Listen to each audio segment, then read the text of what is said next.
உலகெங்கும் உள்ள ஆஸ்ட்ரோ பக்தி டாக் நேயர்கள் அனைவருக்கும் மோசஸின் இனிய வணக்கங்கள். ஆவணி மாதம், ஏன்னா அந்த ஆவணி மாதம்னாவே பார்த்தீங்கன்னா ஒரு விழாக்கள் நிறைந்த மாதம் அப்படின்னு சொல்லுவோம். ஏன்னா ஆடி மாதம் பார்த்தீங்கன்னா கோயில்களில் நிறைய திருவிழா நடக்கும். ஆவணி மாதம் பார்த்தீங்கன்னா வீட்டில் ஒரு திருவிழா கோலம் மாதிரி இருக்கும். ஏன்னு வச்சுக்கோங்க, காலபுருஷ தத்துவத்துக்கு 5ஆம் இடத்துல சூரிய பகவான் அவரோட சொந்த வீட்டில் ஆட்சியாக இருக்கிறதுனால இந்த காலகட்டத்தில் பார்த்திங்கன்னா பூர்வ புண்ணியம் அப்படின்னு சொல்லக்கூடிய நம்மளுடைய பூர்வ புண்ணிய ஸ்தானம் சிறப்பாக இருக்கும். அதனால் பார்த்திங்கன்னா நிறைய திருமண நிகழ்வுகள் எல்லாமே இந்த காலகட்டத்தில் பண்ணோம். விநாயகர் சதுர்த்தியாக இருந்தாலும் சரி, ஆன்மீக திருவிழாக்கள், வீட்டில் நடக்கக்கூடிய ஆன்மீக திருவிழாக்கள், மேலும் திருமணம் சார்ந்த விஷயம், அதே போல் பார்த்திங்கன்னா அந்த வீடு கட்டி குடி போகிறது, இந்த மாதிரி நிறைய பொருள் வாங்குறது எல்லாமே பார்த்திங்கன்னா இந்த காலகட்டங்களில் நடக்கும். ஏன்னா நம்மளுடைய பூர்வ புண்ணிய இந்த காலகட்டத்தில் ரொம்ப சிறப்பாக இருக்கும். ஸோ அந்த சிறப்பாக இருக்கக்கூடிய ஏன்னா சூரிய பகவான் அவர் வீட்டில் இருக்கும் போதே அங்கே பூர்வ புண்ணியம் பார்த்திங்கன்னா காலபுருஷ தத்துவத்துக்கு வலுவாக இருக்கும். அப்போ அங்கே வலுவாக இருக்கும் போது அண்டத்தில் ஒரு விஷயம் நடக்கும், அது பிண்டத்தில் நடக்கும். நமக்குள்ளேயும் அந்த பூர்வ புண்ணியம் என்பது வலுப்பெற்றிருக்கும். ஏன்னா கடந்த ஆடி மாதத்தில் சூரிய பகவான் பார்த்திங்கன்னா கடக வீட்டில் இருக்கும் போது அது அமாவாசை மாதம் சொல்லுவோம். அந்த காலகட்டத்தில் நமக்கு அதனால தான் நிறைய சக்தி வழிபாடுகளை நம்ம பண்ணி அந்த சூரியனோட தன்மைகளை நாம் பெற்றிருப்போம் திருவிழாக்கள் மூலயமாக. ஏன்னா கோயிலில் நடக்கிற கூழ் ஊற்றுறது, இந்த மாதிரி நிகழ்வு வழியாக நம்மளுடைய பலத்தை, ஆத்ம பலத்தை இன்க்ரீஸ் பண்ணியிருப்போம். இப்போ ஆத்ம பலத்துக்கு உண்டான சூரிய பகவானை ஒரு தன் வீட்டில் உட்காந்து ஆட்சி பலம் பெறும்போது அப்போ நம்மளுடைய ஆத்ம பலம் இந்த காலகட்டம் அதிகமாக இருக்கிறதுனால தான் இந்த காலகட்டத்தில் நிறைய திருவிழாக்கள் பண்ணுவாங்க.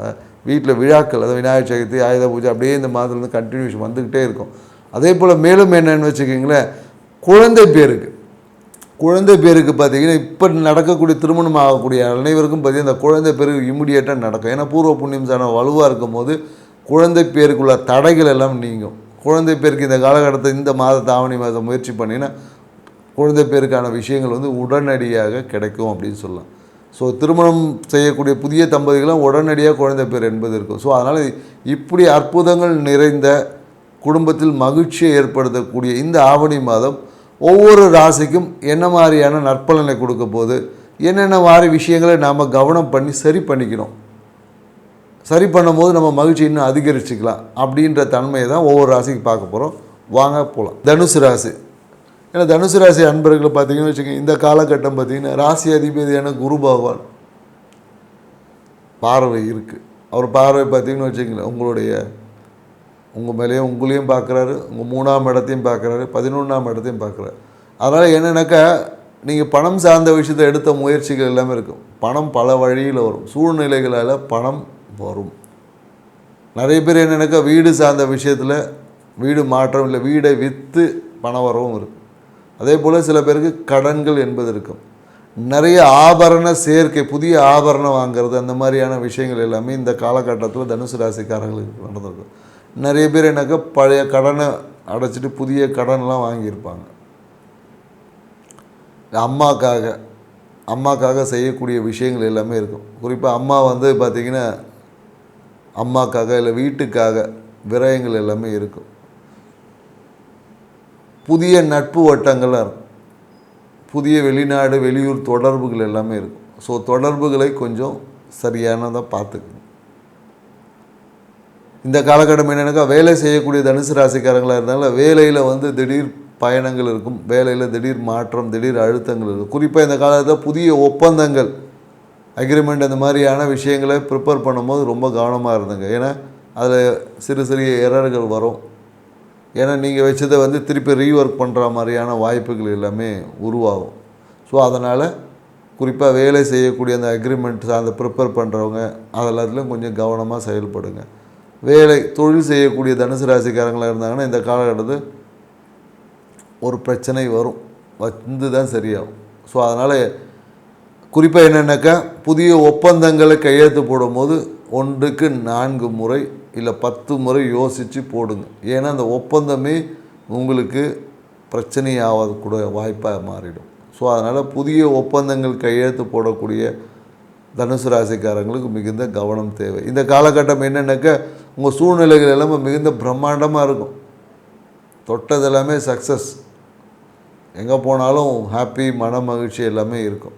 குறிப்பாக என்னென்னாக்கா இந்த காலகட்டத்தில் என்னென்னாக்கா நிறைய தனுசு ராசிக்காரங்களுக்கு பார்த்திங்கன்னா இந்த குதிகால் வலி, இந்த கணுக்காலில் பிரச்சனை, இந்த மாதிரியான உடல் உபாதைகள் ஏற்பட்டுரும். இது அலர்ஜிஸ்னால் சில மருத்துவ விரயங்கள் எல்லாமே செஞ்சுருப்பாங்க. இதுக்கு காரணம் என்னென்னாக்கா உங்களுடைய மனம்தான். மன அழுத்தத்தினால, தூக்கமின்மையால் வரக்கூடிய மன அழுத்தம் தான் காரணம். நீங்கள் முறையாக உங்கள் தூக்கத்தை மட்டும் கடைப்பிடிச்சிக்கிங்க. தனுசு ராசிக்காரர்கள் உங்களுடைய முறையாக உங்கள் தூக்கத்தை மட்டும் நீங்கள் கடைப்பிடித்தால் உங்கள் வாழ்வில் விரயங்களை தவிர்த்துக்கலாம். உங்கள் வாழ்க்கையில் தண்ட செலவே ஏற்படாது. ஏன்னா தனுசு ராசிக்காரங்கள் லைஃப்பில் நிறைய தண்ட செலவு ஏற்படும். அந்த தண்ட செலவுக்கு காரணம் உங்களுடைய தூக்கமின்மை. நைட்டெல்லாம் உட்காந்து ஃபோனை பார்க்க வேண்டியது, அப்புறம் பார்த்திங்கன்னா தூக்கம் வரலன்னு புலம்ப வேண்டியது, அப்புறமா பார்த்திங்கன்னா அந்த புலம்பல் தான் உங்கள் விரயத்தில் உங்கள் வாழ்க்கையில் நீங்கள்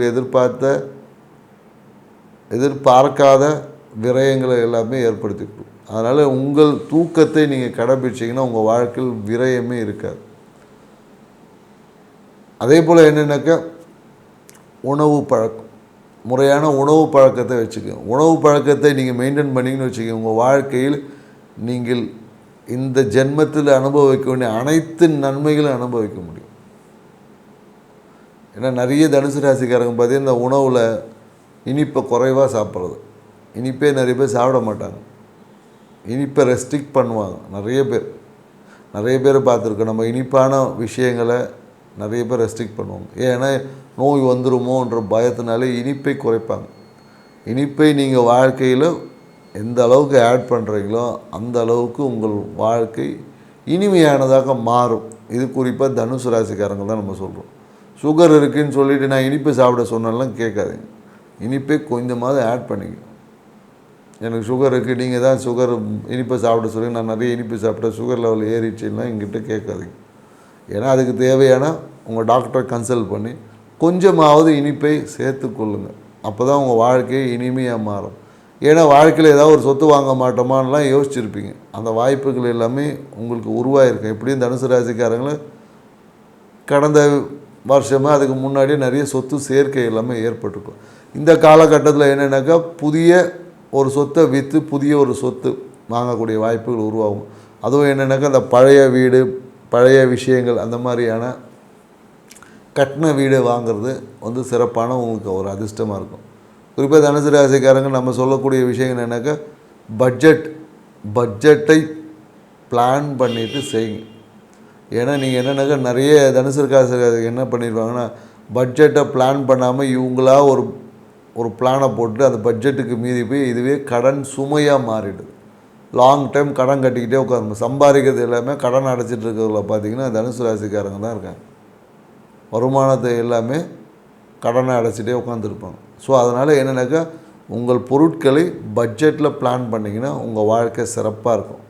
மேலும் இந்த காலகட்டத்தில் பார்த்திங்கன்னா நிறைய பேர் என்னென்னாக்கா அரசு சார்ந்த விஷயத்தில் நிறைய ஆதாயம் கிடைக்கும். கௌரவ பதவி, அரசியல்வாதியாக இருந்தான்னு வச்சுக்கோங்க, இந்த காலகட்டத்தில் நிறைய கௌரவ பதவி எல்லாமே கிடைக்கும்.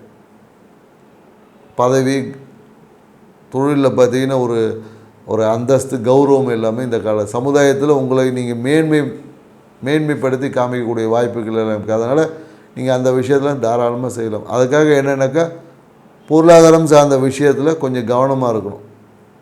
உங்கள் தனம் காசை கையாளும் போது கொஞ்சம் கவனமாக இருந்தீங்கன்னா ஏன்னா உங்கள் கையிலேருந்து பணம் தொலைவதற்கோ இல்லை தொலைப்பதற்கோ இல்லை ஏதாவது மிஸ் ஆகிறதுக்கான வாய்ப்புகள் இருக்குது. ஸோ அதனால் பணத்தை கொஞ்சம் சரியான முறையில் கவனமாக வச்சுக்குங்க. ஏன்னா நம்ம தொலைச்சிட்டு அடுத்தவனை குறை சொல்லக்கூடாது இல்லையா? ஸோ அதனால் இந்த பணத்தை கையாளும் போது கொஞ்சம் கவனமாக கையாளுக்குங்க. அதே போல் என்னக்கா தந்தைக்காக நீங்கள் எடுத்த அனைத்து முயற்சியும் தந்தை வழியில் நிறைய இருக்கும்.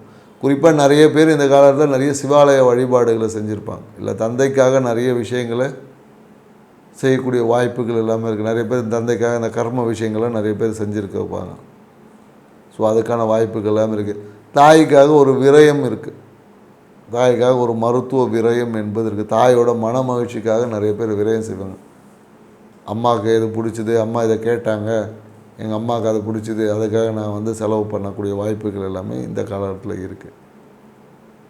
உங்களுடைய மனம்தான் உங்களுக்கு மிகப்பெரிய அதிர்ஷ்டம், அதே உங்கள் மனம்தான் மிகப்பெரிய எதிரி. அதனால் மனதை அமைதியாக வச்சுக்கிறதுக்கு நல்லா தூங்குங்க.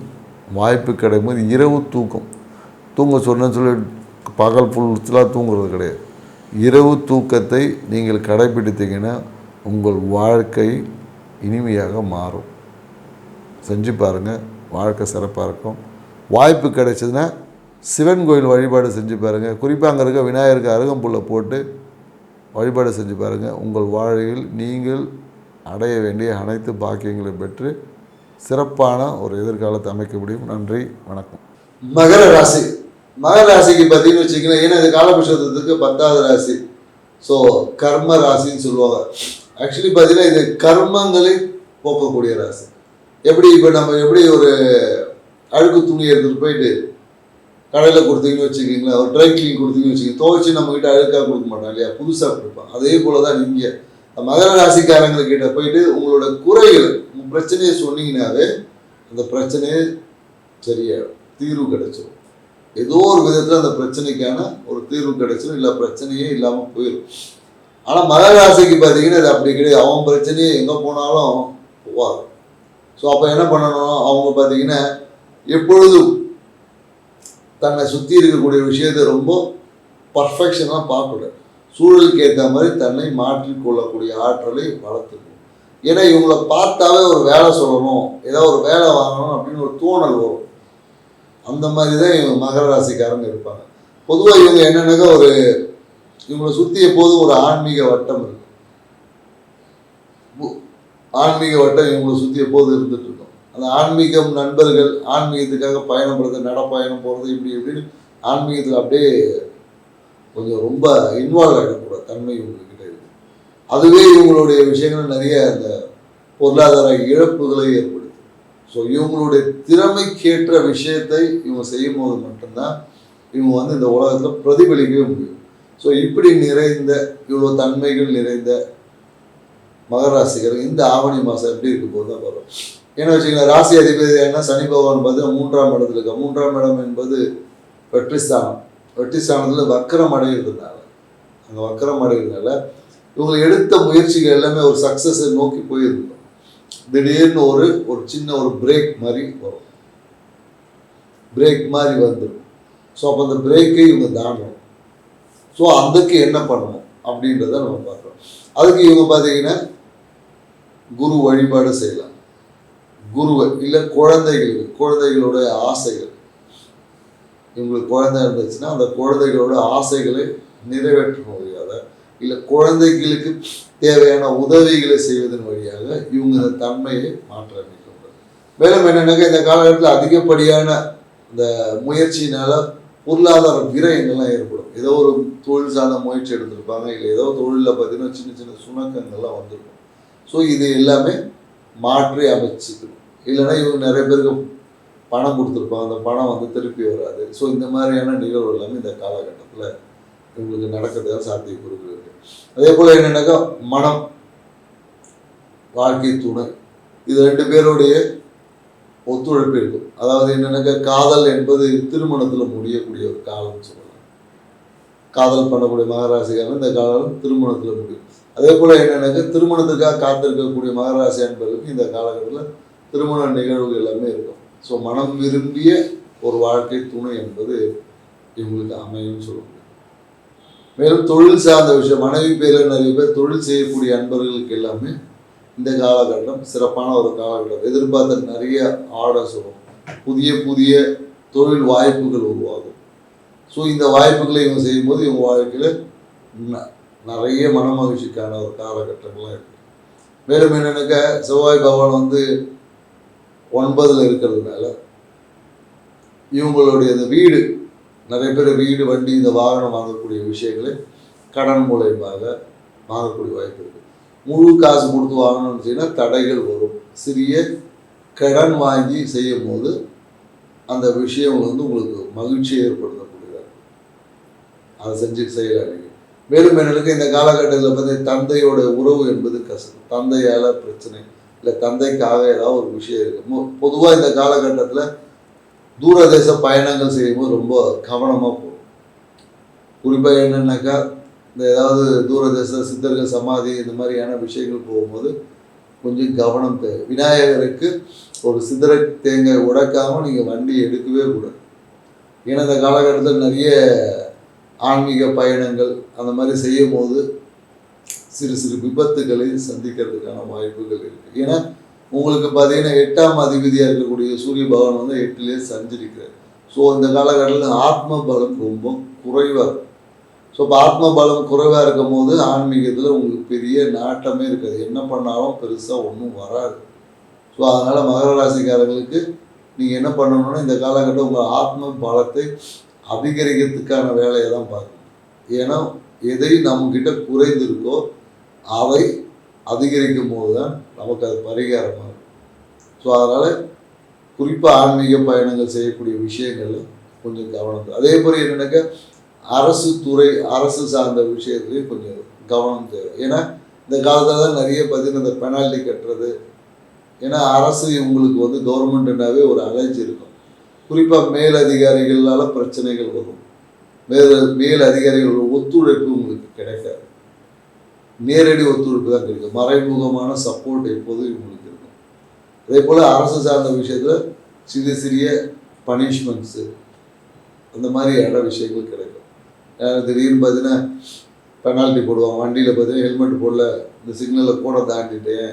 ஸோ இந்த மாதிரியான நிறைய விஷயங்களில் உங்களுக்கு ஒரு பெனால்ட்டி இந்த மாதிரியான வாய்ப்பு கிடைக்கும். ஸோ அதனால் மிகுந்த அரசு சார்ந்த விஷயத்தில் கவனமாக இருக்கு. குறிப்பாக என்னென்னாக்கா இந்த டாக்குமெண்ட்டு மிஸ் ஆகி பெனால்ட்டி கட்டுறது, லைசன்ஸ் எடுக்காமல் போகிறது, இந்த மாதிரியான விஷயங்கள் இருக்கும். சில பேர் தண்ணி அடிச்சுட்டு வண்டி ஓட்டுறது, இந்த மாதிரி விஷயங்களில் நிறைய பெனால்ட்டிலாம் வர மாதிரி இருக்குது. அதனால் வாகனத்தில் போகும்போது கொஞ்சம் கவனமாக போங்க. இந்த விஷயத்தை நீங்கள் சரி பண்ணணும், இந்த விஷயத்தோட தன்மையை நீங்கள் மாற்றி அமைக்கணும்னு என்ன பண்ணலாம் அப்படின்னு பார்த்தீங்கன்னு வச்சுக்கோங்களேன். நீங்கள் வில்வை இலையை தானமாக கொடுங்க. வில்வை இலையை வாங்கி கோயிலுக்கு தானமாக கொடுக்கலாம். இல்லை வில்வை இலை வாங்கி கொடுக்கலாம். இல்லை ருத்ராட்சம் இருக்கு இல்லையா, ருத்ராட்ச மாலை வாங்கி நீங்கள் தானம், இல்லை ஒரு ருத்ராட்சத்தை வாங்கி கூட கொடுக்கலாம். அப்படி இல்லைன்னா நீங்கள் வில்வ லேகியம் இருக்கு இல்லையா, முடிஞ்சால் வில்வ லேகியத்தை மருத்துவரை பார்த்து உங்கள் உடல் நிலைக்கு ஏற்ற மாதிரி வில்வ லேகியமும் சாப்பிடலாம். சாப்பிடும் போது இந்த தன்மைகள் வந்து சில மாற்றங்கள் உங்கள் வாழ்க்கையில் ஏற்படும். வீடு சார்ந்த விஷயத்தில் ஒரு சின்ன ஒரு இடித்து மாற்றக்கூடிய வாய்ப்புகள் எல்லாமே இருக்குது. வீட்டை இடித்து கட்டுறது, ஒரு ரெடிமேட் பண்ணக்கூடிய வாய்ப்புகள் எல்லாமே இருக்குது. ஸோ அதன் வழியாக உங்கள் வாழ்க்கையில் மன மகிழ்ச்சி, லாபம் இருக்குது. குறிப்பாக வாகனத்தில் போகும்போது புதிய வாகன சேர்க்கை இருக்குது. அதை கடன் வாங்கி வாங்குவது மூலமாக அது உங்களுக்கு மகிழ்ச்சியை கொடுக்கும்னு சொல்ல முடியும். மேலும் என்னென்னாக்கா இந்த காலகட்டத்தில் குறிப்பாக இந்த லிக்மெண்டேஷன் இல்லை கால் வீக்கம் இந்த மாதிரியான உபாதைகள் எல்லாமே வர்றதுக்கு வாய்ப்பு இருக்குது. அதாவது என்ன சொல்ல, இந்த ஃப்ளூயிட்ஸ் சொல்லுவாங்க இல்லையா, ஃப்ளூயிட் சிஸ்டம், லிம்போட்டிக் ஃப்ளூயிட்ஸை வந்து கொஞ்சம் பாதிப்பு. அதனால் காலில் வீக்கம் வர்றது, இல்லைன்னா ஜாயிண்டில் பார்த்திங்கன்னா பெயின், நீர் வீக்கம் ஏற்படும் சொல்லுவாங்க. கையில் கால் வீக்கம் அந்த மாதிரியான உபாதைகள் எல்லாமே வருவதற்கு வாய்ப்பு இருக்குது. அதனால் தகுந்த மருத்துவரை பார்த்து தகுந்த மருத்துவத்தை செஞ்சுக்கிட்டிங்கன்னா இந்த விஷயத்துலேருந்து, இந்த பிரச்சனை பாதிப்புலேருந்து உங்களை சரி பண்ணிக்க முடியும். ஏன்னா இந்த காலகட்டத்தில் கொஞ்சம் தைரியம் என்பது கொஞ்சம் கம்மியாக தான் இருக்கும். பொதுவாகவே மகர ராசிக்காரங்க தைரியமே இருக்காதுன்னு சொல்ல முடியும். ஏன்னா தன்னம்பிக்கை ரொம்ப கம்மியாக இருக்கிறதுனால தைரியமே இல்லைன்ற மாதிரி தான் இருப்பாங்க. எப்பொழுதும் அடுத்தவர்களை சார்ந்தே இருப்பாங்க. ஒரு தெரிஞ்ச பதிலை கூட அடுத்தவங்ககிட்ட கேட்டு அதை கன்ஃபார்ம் பண்ணிட்டு தான் சொல்லுவாங்க. இவங்களே நல்லா யோசிப்பாங்க. ஆனால் அதை வெளிக்காட்டக்கூடிய தன்மைகள் வந்து இவங்களுக்கு ரொம்ப கம்மியாக இருக்குது. அதனால் மகர ராசிக்காரங்கள் வாழ்க்கையில் அடுத்த ஒரு நிலையை அடையணும் அப்படிங்கும்போது இவங்க வாழ்க்கையில் தைரியத்தையும் தன்னம்பிக்கையும் அதிகரிக்கக்கூடிய விஷயங்களில் இவங்க ஈடுபடும் போது இவங்க வாழ்க்கை சிறப்பாக இருக்கும். மேலும் என்னென்னாக்கா குலதெய்வ வழிபாடுங்க மதுரை வீரன் இல்லை முனீஸ்வரர் இந்த மாதிரியான தன்மைகள் உக்கிர தெய்வ வழிபாடு இவங்க வாழ்க்கையில் ஒரு ஏற்றம் கொடுக்கக்கூடியதாக இருக்கும். ஸோ செஞ்சு பாருங்கள், உங்கள் வாழ்க்கை இனிமையாக இருக்கும், மகிழ்ச்சியாக இருக்கும்.